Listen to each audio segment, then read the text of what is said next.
আমি তো মইরা যাবো রে, আমি তো খিদা সহ্য করতে পারি না। আমার পেটে তো চোচো করতেছে রে। আমার তো প্রাণ যায় যায় পালা, দম আটকাইতেছে, খিদা তো আমি সহ্য করতে পারতেছি না। পানি দিবার সাথে গলাটা পুরো চৌচির হয়ে গেছে, কয়লা কয়লা লাগতেছে। আম্মা, আমরা একটা কাজ করি, রান্না করে গিয়া ভাত তরকারি রান্না করে খাই।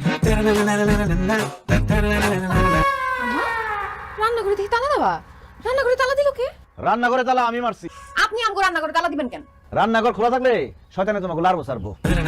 এই রোজার মধ্যে রান্না করে খাইতে মন চাইবো, ইফতার রাত পর্যন্ত রান্নাঘরে তালা দেওয়া থাকবে।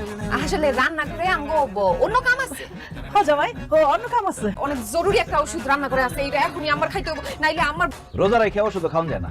ওষুধ তবে খাবার না। জামাই বাবা, আমার না হাঁটুতে ব্যথা, কোমরে ব্যথা।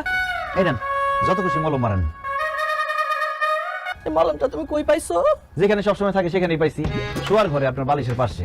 এই বয়সে আর মিথ্যা কথা বলেন না, তার মধ্যে রোজা রাখছেন।